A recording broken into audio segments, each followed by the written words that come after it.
오늘도 말씀과 기도로 이 자리에 오신 분들을 환영합니다.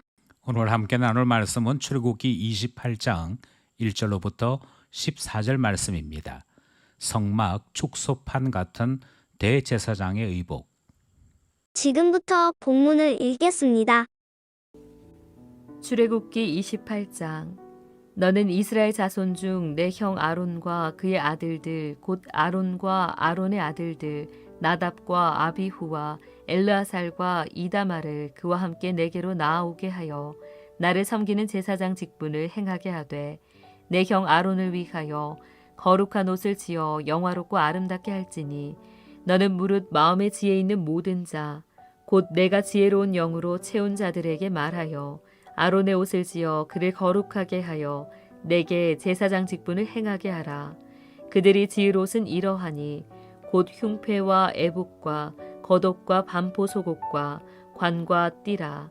그들이 내 형 아론과 그 아들들을 위하여 거룩한 옷을 지어 아론이 내게 제사장 직분을 행하게 하라. 그들이 쓸 것은 금실과 청색, 자색, 홍색 실과 가늘게 꼰 배실이니라. 그들이 금실과 청색, 자색, 홍색 실과 가늘게 꼰 배실로 정교하게 짜서 에봇을 짓되 그것에 어깨바지 둘을 달아 그 두 끝을 이어지게 하고 에봇 위에 매는 띠는 에봇 짜는 법으로 금실과 청색, 자색, 홍색 실과 가늘게 꼰 배실로 에봇에 정교하게 붙여 짤지며 호마노 2개를 가져다가 그 위에 이스라엘 아들들의 이름을 새기되 그들의 나이대로 6 이름을 한 보석에 나머지 6 이름은 다른 보석에 새기라. 보석을 새기는 자가 도장에 새김같이 너는 이스라엘 아들들의 이름을 그 2 보석에 새겨 금태에 물리고 그 2 보석을 에봇의 2 어깨바지에 붙여 이스라엘 아들들의 기념 보석을 삼되 아론이 여호와 앞에서 그들의 이름을 그 2 어깨에 메워서 기념이 되게 할지며 너는 금으로 태를 만들고 순금으로 노끈처럼 2 사슬을 닦고 그 따은 사슬을 그 태에 달지니라. 본문 전체 이해와 본문 해석입니다. 27장까지 우리가 들었던 말씀은 성전 외형에 대한 것이었고 그 안에 있는 기구 그리고 구조에 대한 말씀이었습니다. 오늘 본문에서부터는 제사장과 관련된 말씀이 등장을 하지요.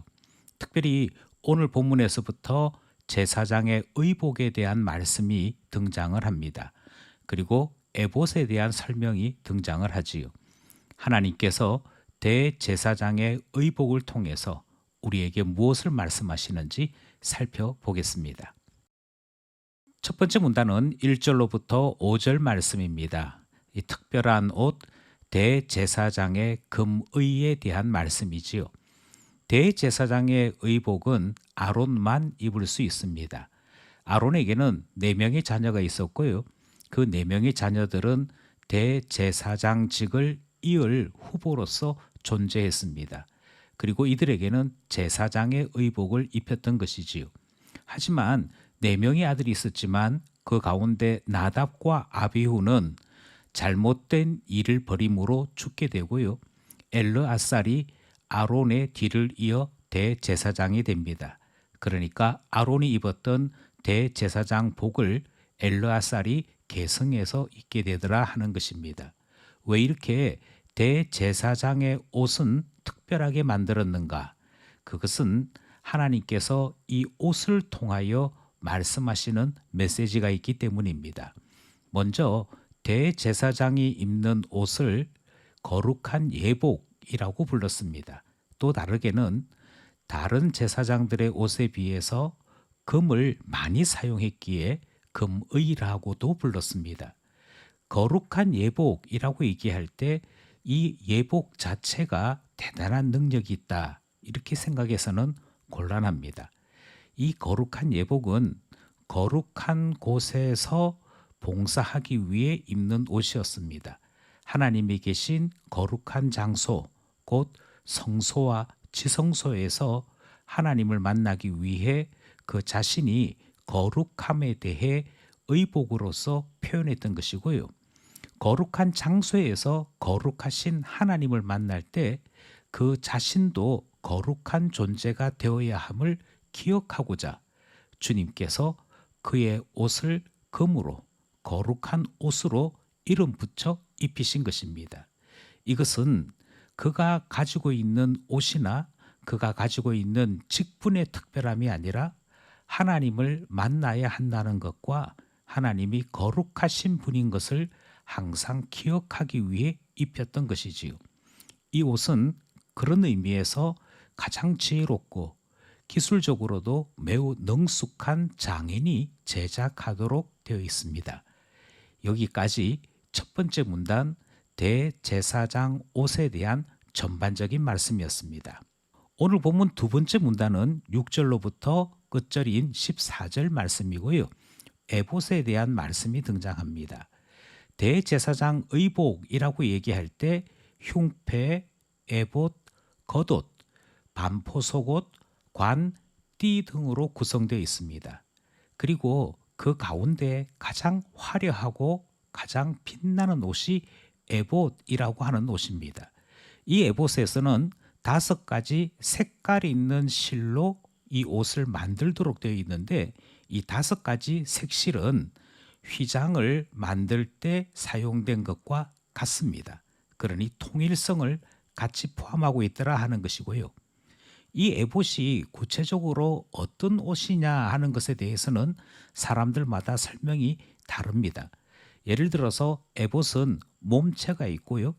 2 어깨에 끈이 있고 멜빵이 있고 장식띠가 있습니다. 그러니까 4개로 구성되어 있다 이렇게 볼 수 있는데 이것은 겉옷도 아니고 조끼도 아니고 상의나 하의도 아니고 매우 특별한 치장품으로 그렇게 분류하는 것이 옳겠다 싶습니다. 어떤 사람들은 이것을 대제사장이 입은 앞치마라 그렇게 말하기도 하는데 용도는 대제사장직의 거룩함 그리고 구별성, 그 직분의 아름다움, 특별히 하나님 앞에 설 때 하나님 앞에 영광스러움을 드러내는 그 목적으로서 이 에봇을 입었다라고 기록하고 있습니다. 이 에봇의 가장 최절정미는 양쪽 어깨 위에 있는 보석입니다. 이 보석 양쪽에 6명의 이름이 기록되어 있는데 총 12명의 이 이름들은 야곱의 아들들의 이름이 기록되어 있습니다.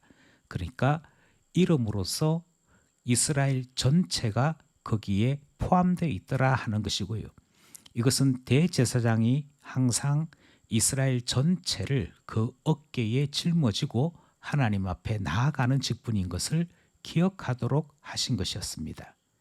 여기까지 28장 14절까지의 말씀을 살펴보았습니다. 말씀을 따라 기도하며 결단해 봅시다. 말씀을 따라 함께 기도하기 원하는 제목 가운데 첫 번째는 하나님께서 우리에게 주신 직분의 의미입니다. 하나님께서는 에봇을 우리에게 입혀 주시는 분이시지요. 하지만 이 에봇이 화려한 옷이었으나 실제적인 목적은 거룩함에 있었습니다. 이것을 구분하지 못하여 이 이후에 이스라엘은 에봇을 음란하게 위하는 일도 버려 하나님 앞에 벌을 받는 일까지 있었습니다. 그들은 에봇의 화려함에 집중했습니다. 금으로 치장했고 그것을 음란하게 섬기는 용도로 활용했던 것이지요. 하지만 하나님께서 대제사장에게 대제사장 옷을 입힌 것은 그 하나님 앞에 살아가야 될 우리가 거룩해야 되는 존재인 것을 가르쳐 주시기 위해서였습니다. 주님으로 인해 거룩해야 되는 것, 우리를 향하신 주님의 뜻은 흠없고 거룩한 존재 되기 원하는 것임을 항상 기억하고 살아야겠습니다. 그런 점에서 우리의 직분이 화려함이 아니라 거룩해야 함에 있음을 항상 기억하게 하소서 기도하게 되는 것이지요. 둘째로 하나님께서 우리를 불러주셨으나 도리어 부름 받고 난 다음에 화를 당하는 자들이 있었습니다. 그 예로 아론의 2 아들이 등장을 하지요. 주님 앞에 합당한 자로 살아갈 수 있도록 두렵고 떨림으로 하나님 앞에 살아가는 자 되어야 할 것입니다. 부름 받았으나 도리어 화를 당하는 자 되지 않기 위하여 하나님의 뜻이 무엇인지를 항상 묻는 참 신자로 살기를 원하는 것입니다. 마지막으로 대제사장의 어깨에 이스라엘의 이름이 놓여져 있었습니다. 대제사장은 모두를 대신해서 하나님 앞에 나아가는 자인데 인간 대제사장은 언제나 연약하고 부족했습니다. 하지만 우리에게 오신 영원한 대제사장 예수 그리스도는 우리를 대신하여 하나님 앞에 나아가는 중보의 일을 감당하셨습니다. 그러므로 예수 안에 우리가 놓여 있다 말할 수 있는 것이고 예수 그리스도는 우리 모두를 품에 안으사 하나님 앞에 이르게 하시는 분임을 고백하게 되는 것이지요. 우리의 영원한 대제사장 예수님 안에 우리가 있음을 확신하는 신자 되기를 원합니다. 오늘도 말씀과 기도로 주 안에 살아가는 우리 모두가 되기를 소원합니다.